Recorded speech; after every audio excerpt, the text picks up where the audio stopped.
Guys, today we have on Alex Gladstein, very well known in Bitcoin circles, been around for quite some time now, works for the HRF, and is somebody who I think, I followed for quite some time, and I think is doing really cool stuff with Bitcoin and comes at it from probably a different perspective than you're likely to get. So with that said, Alex, welcome. If you don't mind introducing yourself and maybe just like a little bit of background. Sure. Thanks for having me. Name's Alex. I've been working for a nonprofit called the Human Rights Foundation for almost 18 years now. We focus on helping people who live under authoritarian countries with civil liberties matters. So from the very beginning, I was, as a younger person, working on technology with regard to people living under totalitarian regimes. So this was like before Cuba had internet, helping get outside media into the country, and then helping get information in and out of North Korea. I spent a lot of my early career looking at how technology could empower people. A few years later, we really started to do digital security stuff. So thinking about how apps, like what Signal would later become, could really help in the day-to-day of activists, just making spying on them and messing with them just a little bit harder was very helpful, making them not like the lowest hanging fruit, teaching them how to use, good quality VPNs, things like that. I think we went through a decade where, like 2010, very, very few global activists used any kind of privacy technology. And then by 2020, Signal was just the standard essentially. So we went through a decade of adoption of that stuff that was very promising. We also work with organizations like Citizen Lab to basically test your phone. Like, do you have Pegasus on your phone? We do phone checks, which is pretty great and pretty useful, and people have it. I mean, these spyware sort of spear phishing apps are more prevalent than you'd think, especially among the human rights activist community. I don't know how prevalent they are among, let's say, public crypto holders, but certainly among political dissidents, this is something that governments absolutely use. They purchase from companies. And like Cellbrite, and then they use it on people. So we spent a lot of time working with activists to try and up their digital security game. And I started to understand the financial technology part of it early on, but I'm very skeptical. I took like a personality test, for example, and I'm going to be the most skeptical person in a room of 100, for example. And Julian Assange spoke at the second big conference that my organization put on in person. This was in 2010 in Norway. The Oslo Freedom Forum is the event we do, and he spoke there in person. And we were obviously following Julian afterwards. And a year later, in June 2011, he posted a Bitcoin address to the WikiLeaks Twitter account, and we noticed that. We were like, "Oh, that's interesting. Okay, that works." And but so early. I think the next year, some of his colleagues came to my event, and they sold Bitcoin to buy tickets, probably 30, 40 Bitcoin to buy a ticket to our conference, something like that, super, super early. So everything was so much harder to digest as someone working for what is supposed to be just a sort of mainstream reputable organization. But Bitcoin kept forcing its way in. A couple of years later, some Ukrainian activists reached out to us and they said, "Hey, this was right before Maidan Square. So, hey, Yanukovych, who is like the Putin puppet, like, hey, he froze our bank accounts. We have no way of receiving aid to do what we want to do here. Can you guys help?" And we were open-minded about it. And we said, sure. So we helped them with a Bitcoin fundraiser. So this whole post is still on Reddit. It's kind of cool. And it says, "Nothing else can reach them" is the headline. And that always stuck with me as like, that is what Bitcoin is for. When nothing else can reach, it goes, right? And I started to put the pieces together, but it probably wasn't until 2016, late 2016, we did a big event in San Francisco, and a couple people there were just like, "Listen, man, I gotta figure this out." And a few of my friends were really dedicated to penetrating my skepticism, and they like took me to lunch and introduced me to people. One of them was Bitstein, who ends up becoming like a major character on Bitcoin Twitter later on. But this was when Bitcoin was, $500-600. Andreas had gone on Rogan recently. And but it was definitely on the up. Like you could tell, like it was creeping up towards the end of that year. This was also the time, unfortunately, when we had the whole blockchain thing, which really distracted, I think, people from what Bitcoin can do for you in terms of being a tool for activists. Almost every single NGO that started to become interested in Bitcoin and cryptocurrency, let's say in 2016, 17, almost all of them went for this like nonsense, like permissioned blockchain thing. It was really bad because then you're 3-4 years away from reconvincing your board to go back and look at it, right? So there was this huge permissioned blockchain tragedy thing that happened in 17, 18, where every single like humanitarian group that probably certainly could have benefited from Bitcoin at the time, they had a massive setback with blockchain stuff. But I kept staring at it, and I listened to a lot of Andreas's stuff, and I watched a lot of the block size wars happen. It's really amazing to actually be like a spectator for that, right? So I was super dialed in on it early 2017.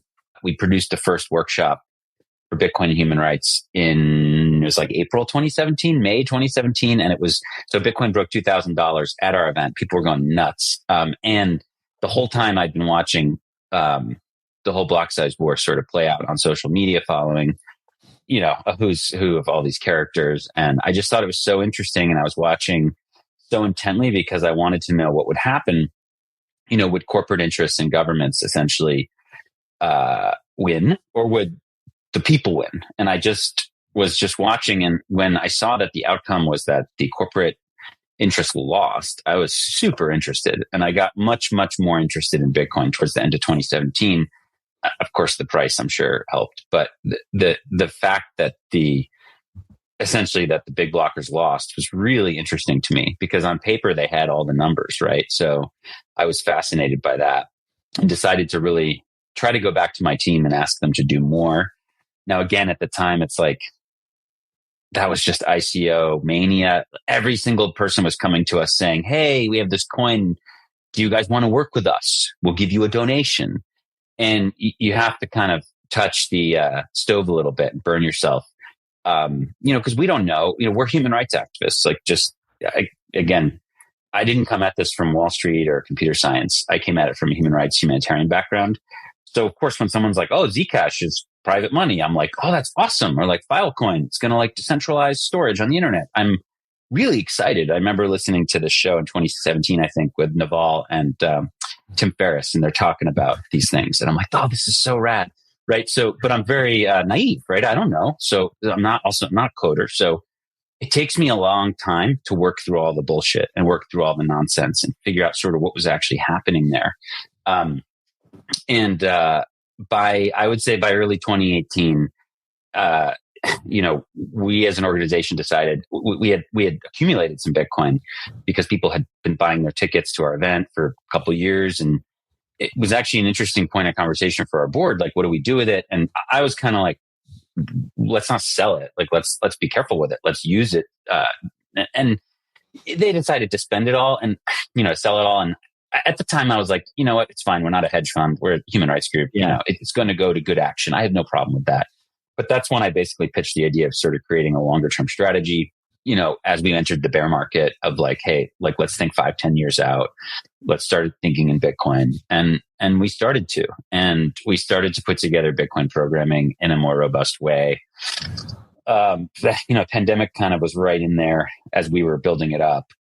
But coming out of the pandemic, 2021 in Miami, we couldn't do our event in Norway because of all the pandemic nonsense. So we ended up doing it in Miami, and we had a full scale like Bitcoin Academy. It was so fun with a lot of well-known people. We had Elizabeth Stark, Nick Carter, Peter McCormick, many great developers and educators. And it was interesting. Like, I got a big pushback from a lot of people who attend our event why was it Bitcoin? Why not crypto? For me, the word choice is really important, but it was not easy. I mean, people really wanted us to do crypto, right? They really, really wanted us to do crypto. And they felt like that the Bitcoin thing was discriminating or something like that. But I just kept pushing Bitcoin. I just thought it was the signal. And certainly there's some crypto projects that are interesting, but generally speaking, most of them I just thought, especially at the time, were just total nonsense. So let's just stick with Bitcoin. And it's worked out so well for us. It's helped us avoid so many potholes and problems and kind of like traps. And we just kept building critical capacity in this area to the point where in 2020, we launched a fund. So now we have a Bitcoin Development Fund. We give away about $1 million in Bitcoin per quarter to open source projects around the world, either doing educational work in dictatorships on Bitcoin or doing community work, building communities, or building the tools themselves. So tons of software development, both at the core layer, Lightning, and the app layer, and starting to get into like more experimental areas too.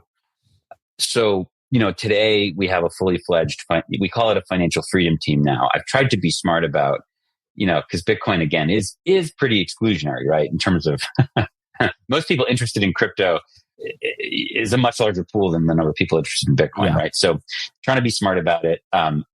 We thought financial freedom was the right branding because that's really what we're trying to do here. And we focus on Bitcoin and some other complementary technologies with that fund and that program.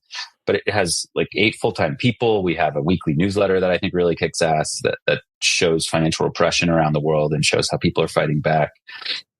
We do tons of different events around the world. And man, it's such an exciting time to be alive. And it's so incredible to see what the global human rights activist movement has been able to do with Bitcoin. And it's becoming like their currency.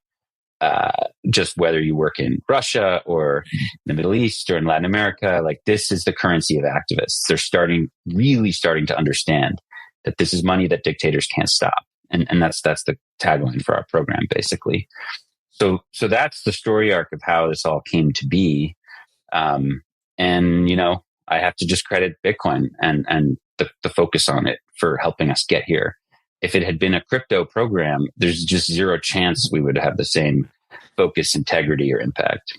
Yeah. Okay. Well, that was a fantastic rundown. I feel like you nailed a lot of follow-up questions, but so like help me understand a little bit. I know you, and then I also know the HRF through you. So my introduction to the Human Rights Foundation was through Bitcoin, and I know that you guys put on the Oslo Freedom Forum. Do you spend all of your time on Bitcoin exclusively? I mean, I understand there's crossover here, but is that primarily what the HRF focuses on, or just you at this juncture? So at the beginning, it was just me, and I have to credit my colleagues for enabling me to do it. And I credit where they came from. So our president is Lebanese, our founder is Venezuelan, and our chairman was, and then that still is, Russian. So they all saw money be weaponized by the government, and they all saw money be an attack vector on people. So I think they were willing to give me a little more benefit of the doubt. If HRF had been run by like 3 people from Chicago, there's zero chance I would have been allowed to do this, right? Financial privilege just blinds you. So we are a nonprofit that focuses on the problem of authoritarianism globally. And our team really defines that pretty narrowly. So there's about 95 countries we focus on, but at the same time, it's kind of broad. It's 5.7 billion people who we deem as living under essentially not one party states, but pretty close, essentially, with plenty of one party states involved, where people just don't have the same accountability mechanisms that they do in free societies. And, look, I'm someone who is a big critic of a lot of democracies. I wrote a whole book about how evil the IMF and World Bank are, for example. But I think there's something really important in doing activism in a free society versus a closed society.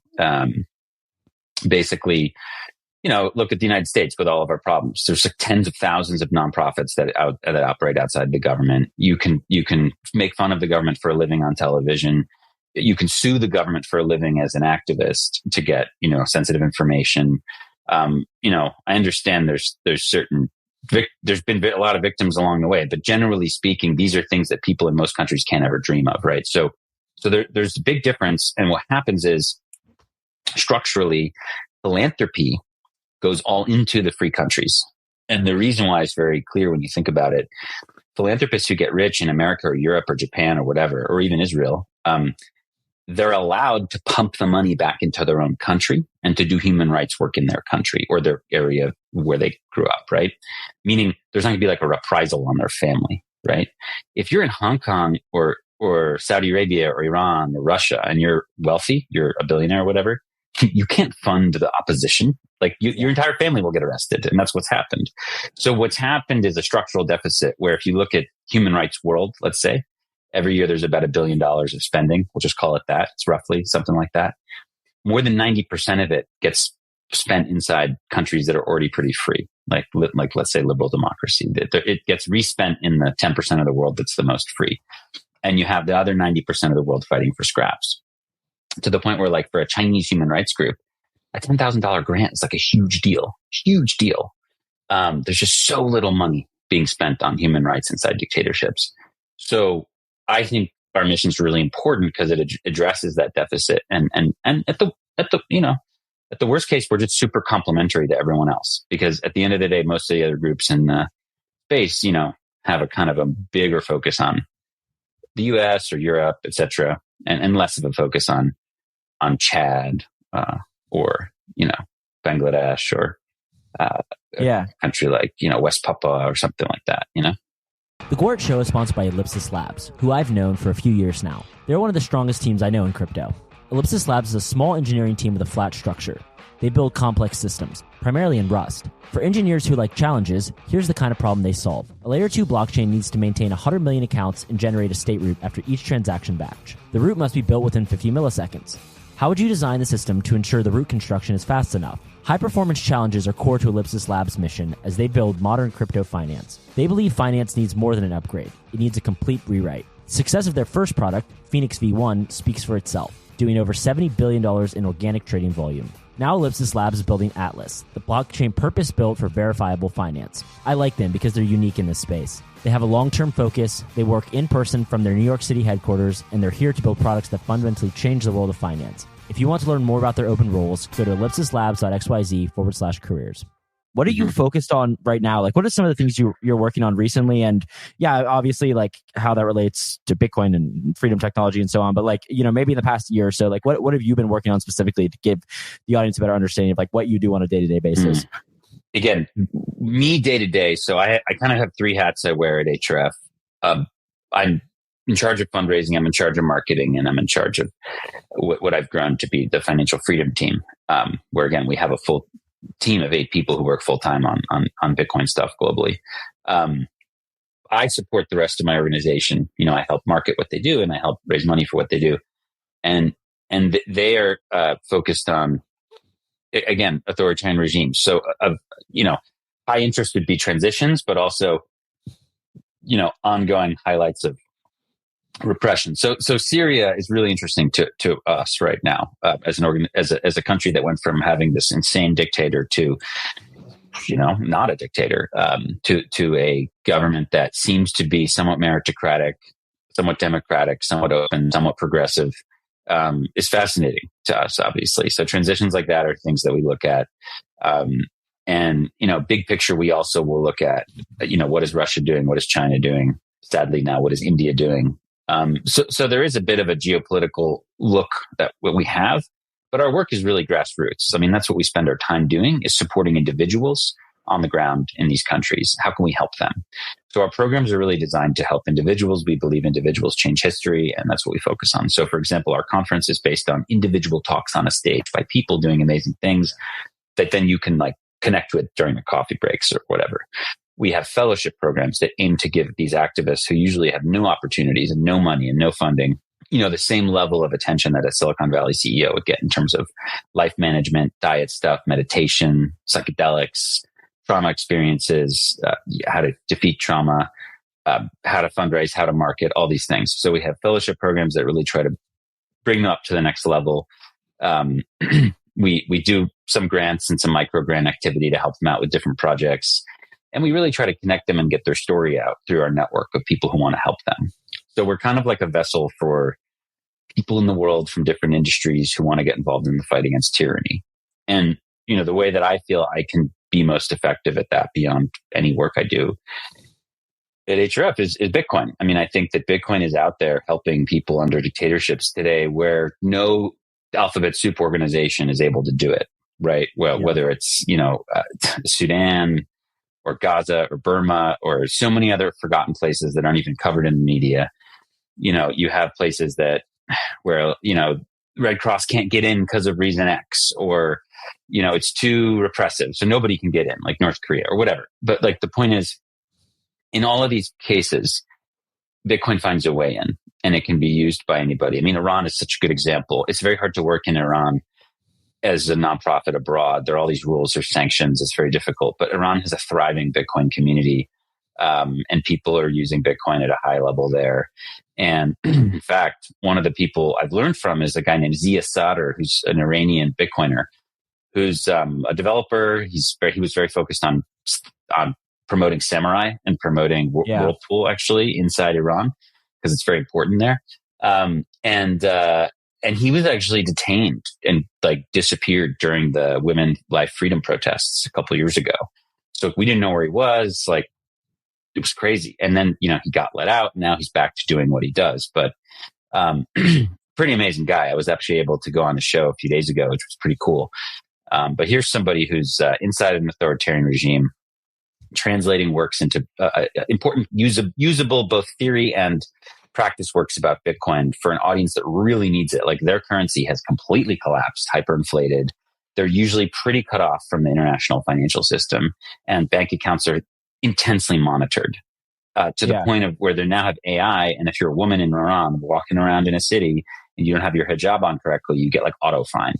So everything is like set up and automated based on stuff they bought from China. So in that world, Bitcoin is a real lifesaver. And I've met a lot of people who've been able to get out of Iran because of Bitcoin, or who can keep doing what they're doing because of it. So I just get inspired by how it helps in places where, again, nothing else can reach. Yeah.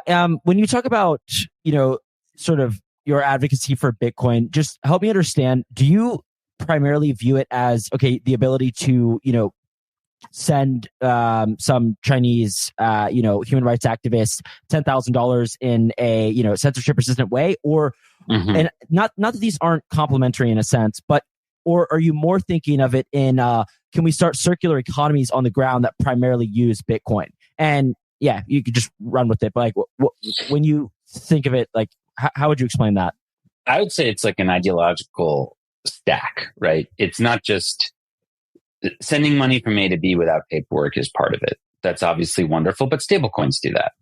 Right. I would say it's like, well, so stablecoins have really big humanitarian utility, right? Because they can give dollar access to people who don't have dollars around the world with no paperwork. Really cool. But I would say that's a utility. That's a technological improvement. If we live in a dollar world, I think it's only fair that everybody have access to dollars. I think so. But, to me and a lot of people who are in the Bitcoin space, like a lot of the reason the world's so screwed up because of the dollar system.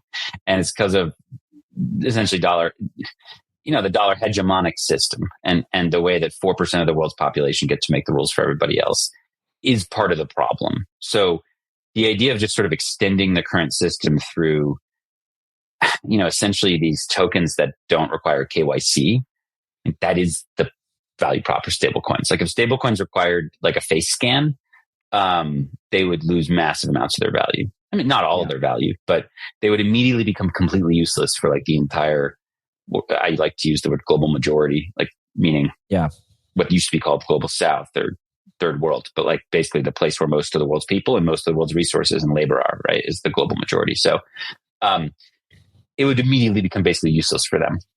They would be shut out like they are with every other thing. Fiat economists are always like, well, we understand the dollar's been evaporating, but as long as you've invested in the stock market, you've been fine. Well, it's like, guess what?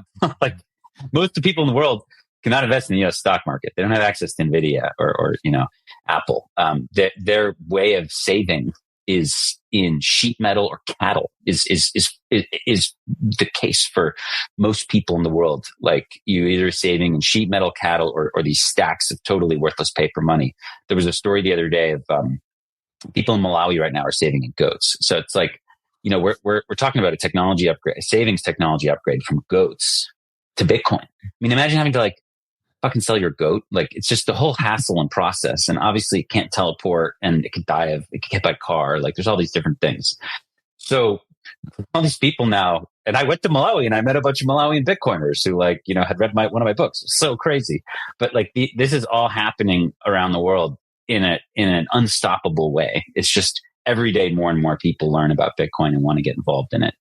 And for me, yeah, it's not just the payment efficiency part. I mean, again, that's a big part of it, but like any crypto can pretty much do that, right? Like it's more about the network and the ability to redeem and go off and on ramp is growing at such a crazy rate. Like when we started doing this, it was pretty hard to do, Bitcoin exchange into fiat currency. But today it's just like, ATMs are a lot more popular than people think they are. They're like everywhere in a lot of the world. You can do up to like €1,000 a day, no KYC in so many countries through ATMs.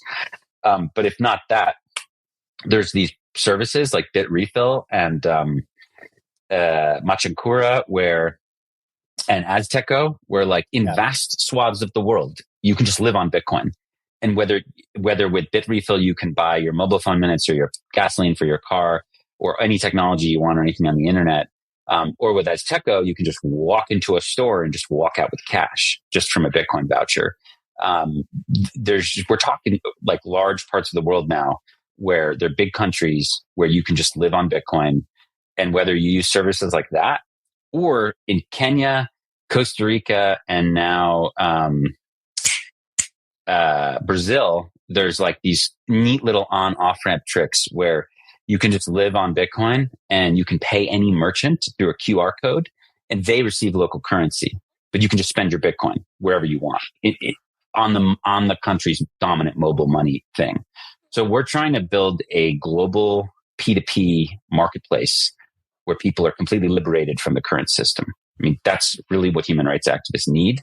They need to be able to earn their income in Bitcoin, save it securely, maybe set up a multi-sig for a nonprofit that where the key holders are in different jurisdictions. They need to be able to buy stuff they need in it, and they need to be able to buy services and ideally pay for stuff without needing to go and do an exchange. Like that's the end goal. That's what we're trying to get to, is just Bitcoin native lives for a lot of people, because it can remove so many of the points of repression for these folks. Yeah. Okay. I'm going to have to come back and press you on stablecoins now. We have to make this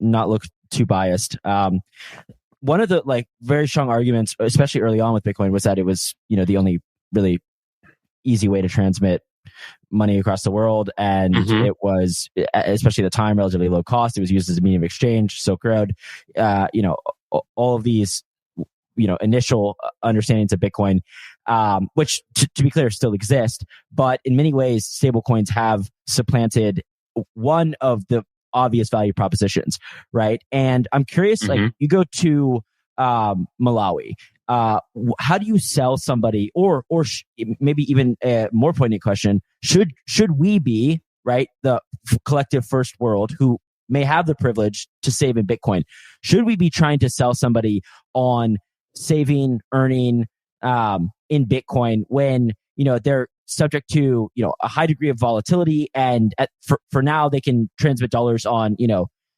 USDT on Tron at relatively low cost, and at least they're not being subjected to some hyperinflationary local currency? Like, what is your selling point, or are they symbiotic? So like a lot of people say, Nick Carter would say, a lot of Bitcoin activists would say these are symbiotic. This is part of the onboarding process. Sure. Yeah, run with it. Well, first of all, I don't do the whole like Roger Ver thing where I go to some place and try to like convince people to use Bitcoin. Okay. I don't think that's very smart, and it doesn't lead anywhere. And it usually leads to a whole bunch of people with Bitcoin where they lose their key and they don't know what's happening. I have been to many places where stablecoins are front and center. Like I just spent some time in Buenos Aires a few months ago, and I went to exchange some Bitcoin for cash, and like we get to this currency exchange place, and the lady's like, well, Monday, Wednesday, Friday we do Bitcoin, and Tuesday, Thursday, Saturday we do Tron. So it's like, sorry, you're on Tron Day. So it's like, great. So I was able to use Aqua Wallet to swap my Bitcoin into USD Tron, which was really neat. Great tool. I mean, could still use some improvement, but really neat there. So I was able to send my Bitcoin to this person's Tether on Tron address, and get some cash. I mean, that was interesting, but I mean, it shows you how prevalent it is. So many places Tether on Tron is just completely dominant. You're absolutely correct. But like, to me, that might be a slight improvement on the current system. I think, like, especially for the people I'm working with, it is, because it's permissionless for the most part. I would actually retract that. It's partially permissionless. It can obviously still be frozen and censored, etc. But you don't need KYC to use it, and that's quite valuable. And like I said at the outset of this conversation, stablecoins are a very effective humanitarian tool. Anyone denying that is just, not really in touch with reality. I guess the question is, what are you trying to advance, right? So stablecoins in many ways entrench the current system. I think they lead to potentially like more demand for US debt. I think they do expand the dollar network effect. They extend and entrench the current system. I think the way I like to approach it is the way we approach it in our education, where we do Bitcoin education. And at the end of the course, if we address people's concerns, and they obviously have volatility concerns, things like that, and we show them how to exchange Bitcoin into Tether without KYC. And there's a bunch of really easy, cool ways you can do that. Little amounts at a time. Don't risk anything too big. But you can just go to SideShift and just freaking do it. It just works. It's worked for many years. Now, one day it won't work, but the people who run that website have every incentive to keep it working because they make a ton of money off of it, right? So for people doing especially smaller amounts of transactions, usually all under 10K, the idea of just like living in Bitcoin, and then whenever you need to just go to SideShift, and plus it's got like privacy benefits too, right? You're swapping basically. So I just don't see it as really an obstacle right now. People who need the stablecoins will get them. I will say that like what's been really interesting is 3-4 years ago, everybody wanted stablecoins. So for example, we started doing these grants, and we ask, do you want Bitcoin or dollars? Right. And we started doing this 3, 4, 5 years ago. Maybe in like 2019, 2020, people in Russia, people in Belarus, we were starting to do this work, and they were like, we want stable coins. And we're like, ugh. So we had to like figure it out how to do that, because people don't donate stable coins to us. Like, people donate Bitcoin to us. So it's okay. What are we going to do here? I will say that's changed. In the global activist movement, we receive very little requests for stable coins. And I don't know whether that's because there's been more censorship, more blacklisting, or whether it's just they're harder to use. I mean, I think people forget, like, they're dollars, so they have certain attributes that are attractive, but they're not like compatible unless you have a broker. Like they're on like all these different chains, and they're not exactly easy to use together. You have the different ecosystems, Solana, you have Tron, you have Ethereum. Like sometimes they don't really work that well together. All of you listening know this. Like, so I don't know why I don't know what the reason is. But we are just getting much more. People just want Bitcoin, at least in this particular community. And I do think that in the same way that like the global activist movement really drove Twitter. It helped Twitter become a place for global ideas back in the day. Like the Arab Spring really is what lit it on fire and made it a thing. Like even before celebrities and sports and politics, like it was the activists, right? And I think you could say the same thing in some ways for Signal and for privacy technology that's now like totally mainstream. Man, I think activists and people, political dissidents and reporters, like investigative journalists, I think they're going to be the ones who push Bitcoin over the edge too, eventually. And something we need to address at some point, Nostr as well. But we can get to that later. But the point is, I think every technology needs a hardcore ideological group that is diehard about something that pushes it into the mainstream, and then it flows from there, right? Yeah. And I think you've seen that with almost every major like positive technology since the internet started. And I really feel strongly that the human rights activists are going to take this and run with it because they need it. Like, a lot of people I work with or meet don't ideologically relate to Bitcoin. They don't care about hard money or like a supply cap or Austrian economics. They don't even know what that is. What they know is that this is something where nobody can inflate it, nobody can devalue it, nobody can stop it, and I can be my own bank. That's fucking awesome. They really like that. They don't care about the ideological stuff. They don't have to read an essay by Hayek or by Rothbard or whatever. That's not happening. None of these people have ever heard of Rothbard. Like, it's irrelevant to their use and lived experience of Bitcoin. They use it because it works. And, you know, a lot of these people are leftist people or progressive people or even communists. I've interviewed a whole bunch of communists in Cuba who love Bitcoin because they think it's going to, you know, bring down the dollar or whatever. So, you know, it's kind of like a mirror. It's whatever you see, it is like Bitcoin in many ways. But there's so many different kinds of users around the world is my point. And, you know, what you see on social media is not very representative of that. A lot of the people who use Bitcoin would never even think of joining a group to chat about it. It's just like a thing they use to move money from little Tehran and Toronto into Iran because it just works better. So I don't know. I think a lot of it is this quiet revolution that's happening very slowly. But hey, all the big news helps. I mean, I'm not one of these people who's like, I mean, my life is not here to dedicate to like enrich BlackRock. But my point is that that's all inevitably going to happen along the way. Like if you're going to take Bitcoin from pre-Silk Road era, you know, faucet era Bitcoin to $2 trillion Bitcoin.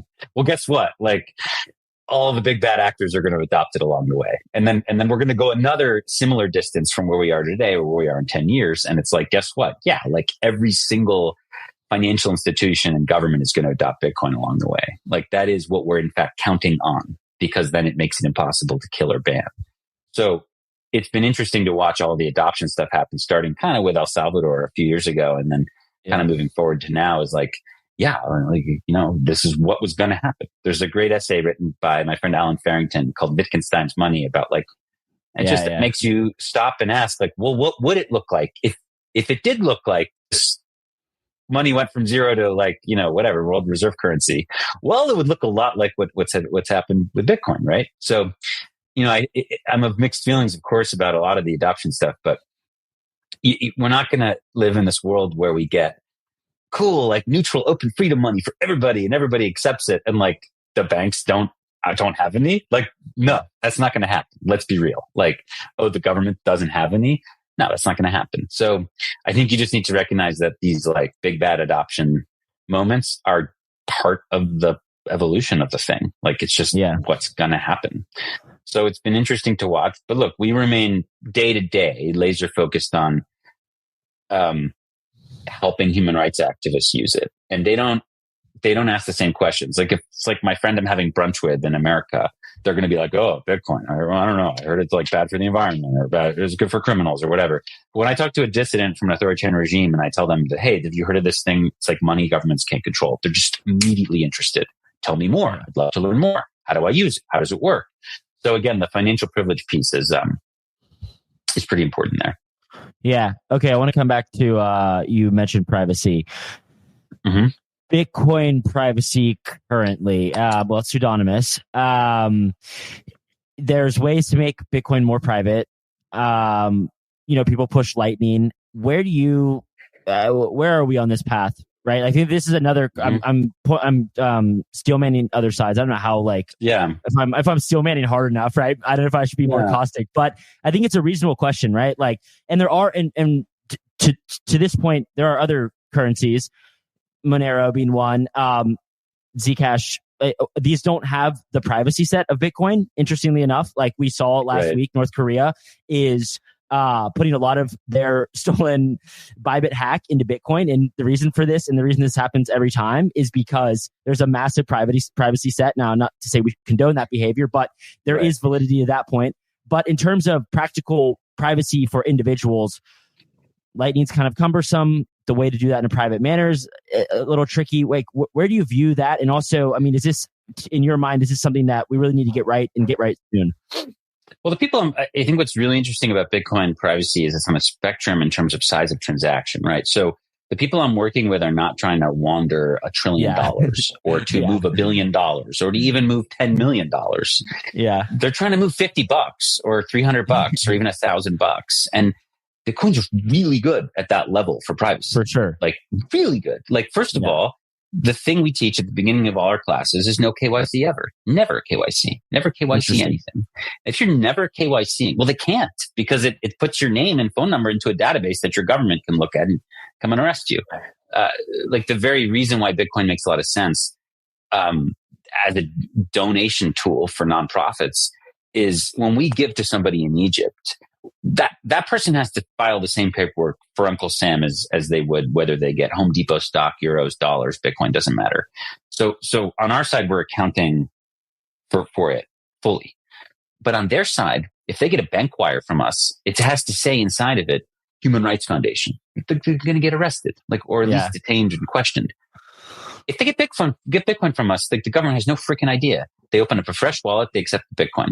Now, the question is, what do they do with it from there, and how can they avoid KYC? And, that's why we teach, no KYC exchanges, everything's got to be no KYC. And there's just so many cool tools available now. And more importantly, communities and groups where you can do, if not like a cash transaction in person, you can just do, there's all kinds of bots. Like in Ukraine, there's this bot called Alice Bob, where it just goes directly from the local currency to Bitcoin, like up to like $5,000-$6,000, and it just works instantly with no KYC. So there's so many localized solutions. It's almost like each country needs its own little roadmap. And if you're like, well, I just got paid or I just got a grant in Bitcoin, what do I do with it? Well, it depends. If you're in South Africa, guess what? You're in luck. You can pretty much spend it in any store in the country. If you're in Moldova, I don't know, maybe there's only a couple ATMs. So it just depends on where you are, right? Ironically, some of the richest countries are some of the hardest to spend the Bitcoin in, like no KYC. It's kind of funny. Makes sense. But I mean, it makes sense, but it's in a lot of the countries we work in, it's like pretty trivial to spend your Bitcoin. So I would just say that, on the privacy front, we care about it greatly. We invest a lot of it. Our very first grant out of our fund was for CoinSwap, something Chris Belcher was working on, which is like a really clever kind of PageJoin-esque thing where it's sort of like if enough people are doing it, chain analysis becomes impossible. Yeah. We are very, very supportive of collaborative transactions, pools, all kinds of second layer ideas. All of them help with privacy in some way. I mean, we've been very, very supportive of Lightning. It's starting to get to the point where it's really great. If you really want to get into it with someone, go argue with this guy Super Testnet about Lightning privacy. I mean, he's really been going after it in a way that I just cannot do. Yeah, he really does not believe. Yeah, I know. He's really fixated on proving that Lightning is better than Monero, which I don't know. Well, look, I've been down that road, and practically speaking, if you never attach your identity to something, it is very freaking hard to figure out who you are. So I think a lot of it comes from this idea of like, okay, I'm on Cash App or Binance, and then I move my Bitcoin here. And, but what if you've never attached it in the first place to your real world identity? Then it's a very powerful privacy tool. So it just sort of depends on your perspective. I mean, look, that's why we're like no KYC essentially, is very important in training for people living under dictatorships, obviously. Don't ever do that. And then from there, there's a bunch of different things. Like address for use was a big one back in the day. BTC Pay Server solved that, and that's a huge help. That really helps. Now it's not the be all end all, but it definitely helps. And there's a whole bunch of things you can do now, like bolts. A lot of people listening probably have never used it. No, not Bolt 12. There's a non-custodial exchange that can't rug you called Bolts, where you can swap your on-chain to Lightning or to Liquid or whatever. Yeah. Yeah. Guess what? It's a swap. Like you're completely destroying the chain history. So there's so many neat little non-custodial tools you can use now. I mean, Bitcoin privacy is not, I think where we want it to be. It may never be there, but I'm so much more bullish on it than I was 5 years ago. I mean, it's way better today. I mean, there's some incredible Bitcoin privacy mobile wallet tools. Now, when it comes to like where I think we're going here, we'll see, but I'm a huge fan of ecash. And I think this largely solves a lot of these problems where it's like, you really need to be private with a particular transaction or a small amount or a movement. Well, you go and use ecash, and that's the most private digital asset in the world is ecash. It's almost completely untraceable. It doesn't even have a blockchain. And the interplay between Bitcoin and ecash is so cool. I mean, you can just go to Boardwalk Cash. Here's the URL. So if you just go to Boardwalk Cash, you can just make an ecash wallet and you can send some Bitcoin to it. And now you have freaking fully anonymous ecash, and it pays into Bitcoin. So if you just think about what I just said, why would you ever use Monero? It makes no freaking sense unless you think like the value of the floating token is going to go up. This is better privacy technology and it's way easier to use. You don't need a wallet. You don't need anything. This is all in a progressive web app, just Boardwalk Cash. And what people are starting to realize is that Lightning is going to be the central nervous system for all these different things. You're going to have ARC pools. You're going to have ecash pools and mints.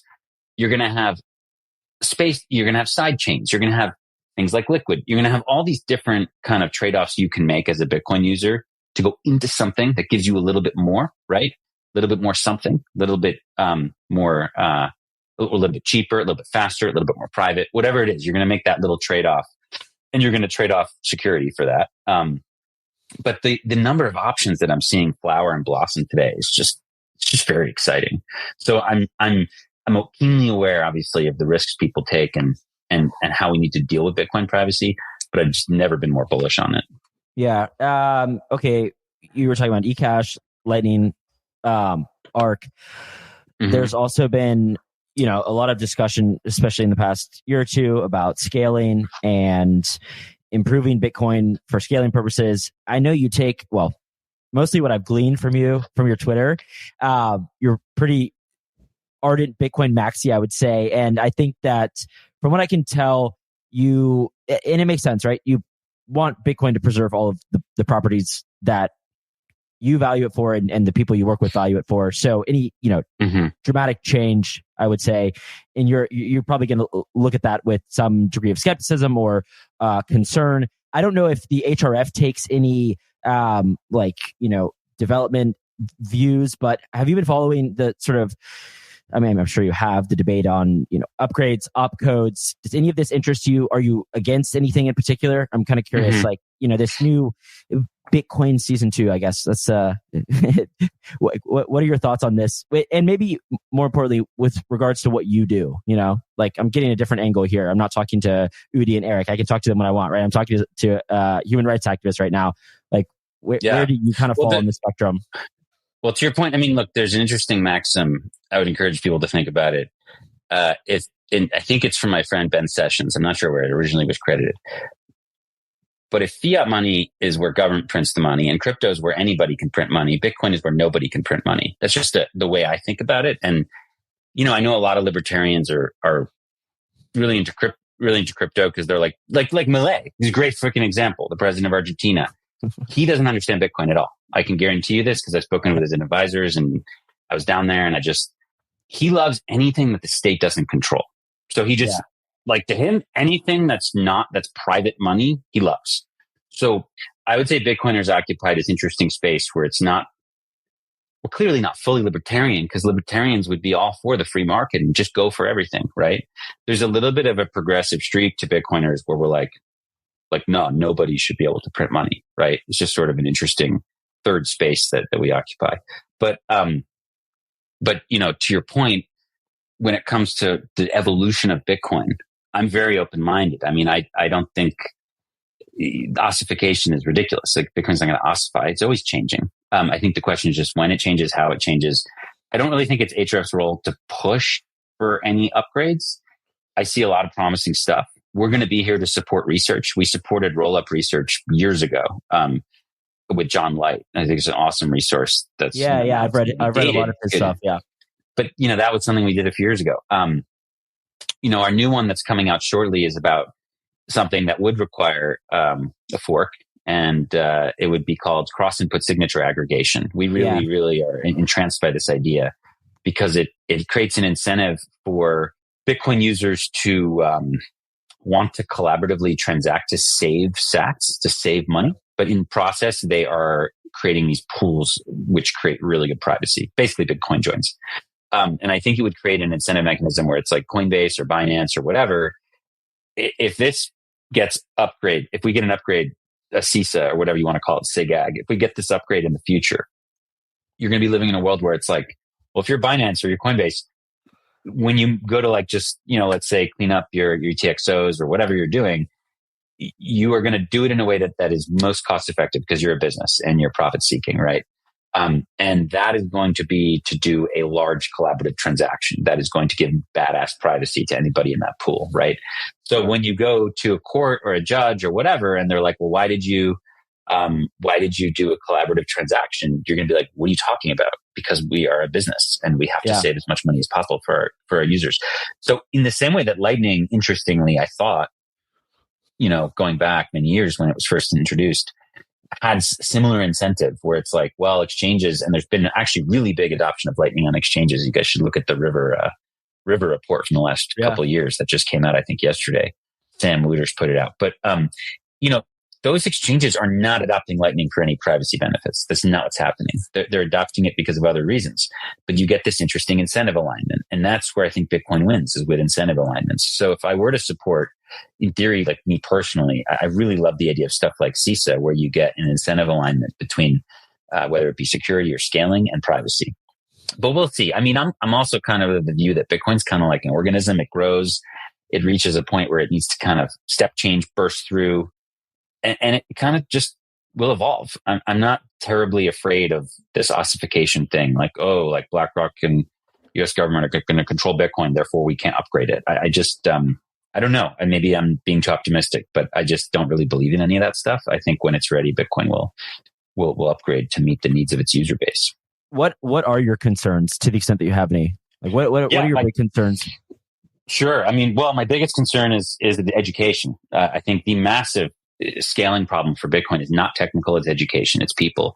The overwhelming virtual majority of the world, whatever it is, I mean, who knows, 95, 96, 97% of the world, like, doesn't use Bitcoin, doesn't know what Bitcoin is. This is a huge problem. So the biggest, most urgent thing is Bitcoin education. That is what we spend a lot of time on. And I think in 10 years, it's going to be the thing we all most regret, regardless of whatever crypto token we're involved in now. Like, and in 3 years ago, I had this conversation with Udi and with Kobe on Peter's show. And I went on there, we talked about this, and I was like, well, what about in 10 years? And they're all like, yeah, of course, Bitcoin. Right. So if we take a long-term view, I think we're all going to be regretful we didn't do more with Bitcoin than we could have now, like at this time, like sub $100,000 Bitcoin. It's like, I think in 10 years is going to be a crazy idea. And, we didn't share it enough. We didn't tell loved ones enough. We didn't tell communities enough. We didn't help organizations that we respect and care for figure out a way to build a Bitcoin treasury. We didn't teach enough people about it who were willing to listen, right? I think that's going to be one of the biggest regrets of anybody in the space. And you don't have to live in that world. Like, you can be an advocate today, and you can get out there and help people who are interested in helping. And to that point, I think, so I guess one of my fears is just we're not reaching enough people. But the second fear is like, okay, is Bitcoin going to be freedom money in 100 years for everybody? Or is it just going to be freedom money for nation states and massive corporations and rich people? So this is kind of where the scaling thing comes in. Like, is there going to be an ability to trustlessly use Bitcoin if you have no savings? Like, assuming the world structurally doesn't change that much over the next century, you're going to have a lot of haves and a lot of have-nots. Like, let's say you're someone who has very little income, you're like basically living week to week or day to day. Like the overwhelming majority of the world lives this way, by the way. Let's say you don't have enough money to pay for like a full on-chain fee, which I imagine in 100 years or even in 50 years is going to be like many, many months of minimum wage labor to pay for one transaction fee. So look, you can always receive Bitcoin for free, which is a really nice, benefit of the protocol, right? You can always just receive it. Now it might be like a call collect thing where they're like, no, you got to pay me some, but whatever. The point is, it's always free to receive. So let's say you've earned some wages in Bitcoin. Great. Well, how are you going to spend them? I think there's so many different ways to tackle that, but I think it's my biggest fear. But, maybe it's going to be private key sharing. I'm very interested in that. Like, moving ownership of Bitcoin without moving it on chain, I think is a fascinating thing. And that's why things like Arc are very interesting to me, where you can, even without a soft fork, non-trivially improve that sort of thing. I would hate for it to be a world where we kind of have like ecash type derivatives of BTC that are completely custodial, whether it be federated or single party. Yeah. And that's what like 90% of the world uses, and they have no access to the real deal. that would be a big disappointment. I still think it's positive because we've probably by that point killed central banking and a whole bunch of other things. But, if most of the world can't use Bitcoin as freedom money, then I think we've failed in many ways. So I think those are my two big fears. Like, we're not educating people fast enough about Bitcoin, to which I would blame like a lot of the crypto scam stuff in a big way, like has to be defeated, or at least we have to educate people so they can tell the difference. And then the second thing being, that it develops in a way where people without a lot of money can't have this, don't have the same access as a rich person, if that makes sense. You've been, I've noticed, quite strong at times about crypto. I mean, that's why earlier, I said you're a fairly ardent Bitcoin maxi. I think that probably a good number of my listeners are crypto people. When you say defeat the crypto, I don't know, industry. I said crypto scam. I mean, I said crypto scams. Okay, crypto scams. What do you see? Like, what do you see a value within crypto? Stablecoins are one, maybe. Yeah. Like, what does anything interest you? And then, what are your kind of like pain points? Well, I'm also not someone who wants government regulation. I think the only way to actually address the issue of people getting scammed, and I mean, your listeners should be this is what's happening now with all these meme coins. Like, maybe it was less obvious. The funny thing is the 2017-18 era was like, at least there was like a justification. They're like, this chain's going to do this thing that this other chain can't do. And now it's just like a straight fucking rug, right? Yeah. So we've gotten to this weird point where it's like we're going backwards in terms of morals.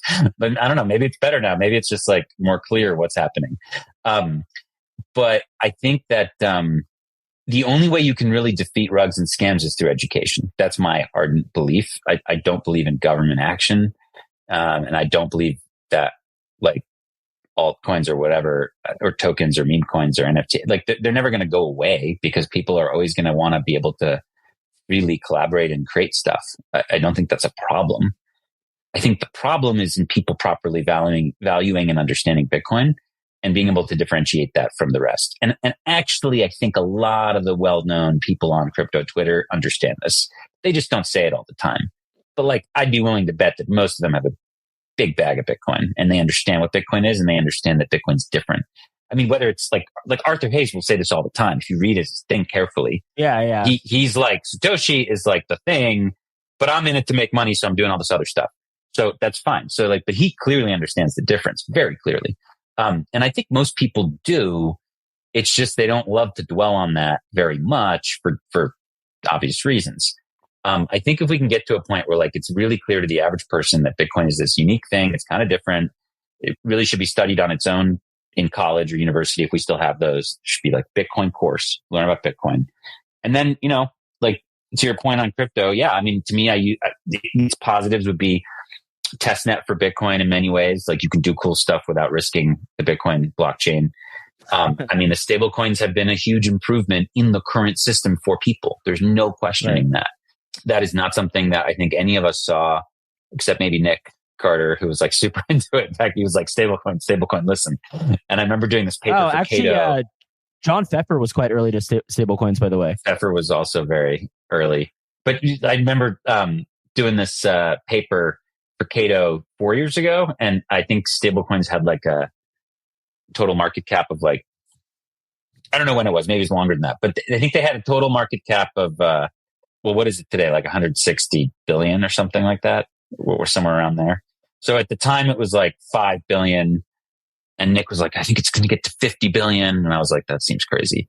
Obviously he was right. So, I mean, there's this need they're filling. They're basically like euro dollars you can have in your pocket. They're just offshore dollars that anybody can have. And it's like a natural outgrowth of the system. And it's really useful for people. And I don't question that at all. But what I would point out is that their utility is directly tied to the lack of KYC in using them. So it's more of a regulatory arbitrage thing.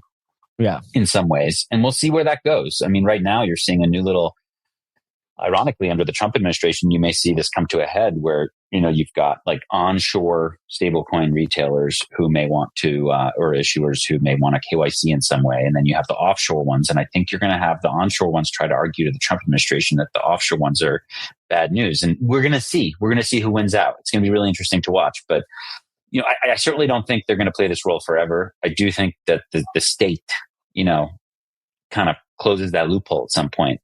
And then what do we do? Right. So I think, that's kind of what I've thought about a lot. But, clearly there's utilities and use cases, but, it's hard to shake the fact that out of the non-Bitcoin, non-stablecoin crypto world, like obviously the biggest utility has been to scam people and to rug people, like obviously, like without question. So that's just a hard thing to shake. And I think it's better just to be conservative and not mess around and just stay humble and stack sats and focus on making Bitcoin better and focus on fixing the money as opposed to making the money. And, I think all the things sort of fall into place later. I think there's a burgeoning area of freedom tech. And it's interesting because a lot of people will say, well, you like ecash. Why don't you like other tokens? And there's actually a lot of really interesting nuanced reasons there. But for whatever reason, it's just harder to kind of manipulate ecash. Like we don't really know because not that many people use it, but it's kind of harder it's just a little bit less scammy. Like if you actually think about technology, like just the way it works and how it works, I would encourage people to dive into it. It's like, it's just going to be a little tougher. Like clearly you can rug somebody if you start a mint, but there's just way less incentive to just like go create a bunch of ecash. Like, like Cashew isn't launching a token. I think they did actually do like some little nuts thing or something, but that wasn't like a token. You know what I mean? There's not. For sure. There's no people in the space. Yeah, exactly. So like ecash people aren't, right, but that's cultural.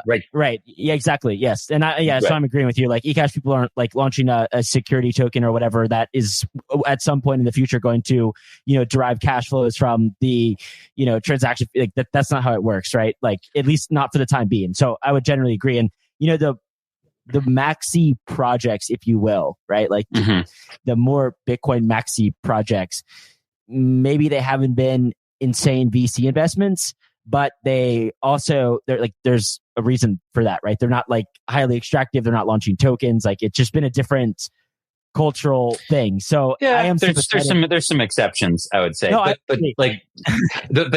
look, I mean, the broader freedom tech thing that we're working on, like ecash is a way to address a lot of Bitcoin's shortcomings through incredibly private, fast, super cheap transactions. There are other complementary technologies. And I think that's the word, complementary. Like, is it complementing what Bitcoin is doing or not? Right. And Nostr is amazing. Like, I really feel like there's like no crypto people on Nostr at all. I understand that. I think that's going to change at some point. But when you start to realize how amazing Nostr is, where you have this public-private key pair and you can control your followers, you can control your identity. It has a native currency that's not your attention, which is the current internet's native currency is attention. It's Bitcoin. And you can have full control over what you see. You can have any algorithm you want. You can choose. You can move from client to client. If you don't like the current client, your stuff comes with you. I think once people start to understand this, it's going to be so powerful. And the speed of development on Nostr is insane because it's not Bitcoin. It doesn't matter if you fuck it up. Like people are just launching what are called NIPs, Nostr improvement protocols, left and right. And there's so much interplay between Bitcoin, Nostr, Lightning, ecash, and then AI agents.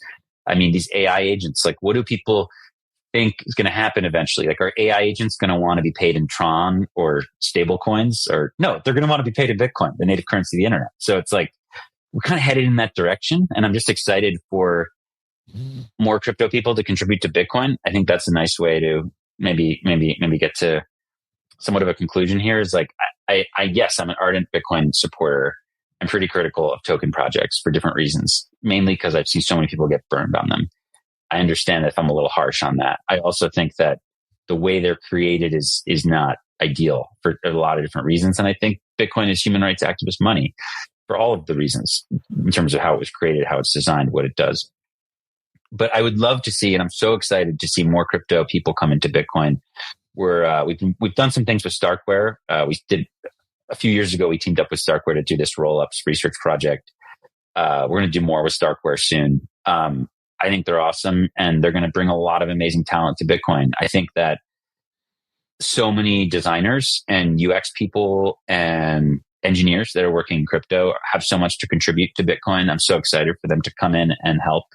I think that if you did like a Time magazine poll in 2050 of the most important people who've contributed to Bitcoin, I think we've only had 2, 3, 4 of them that we know about today. I think the other 6 or 7 are still to come. They aren't in Bitcoin yet. They're going to come in and bring their ideas.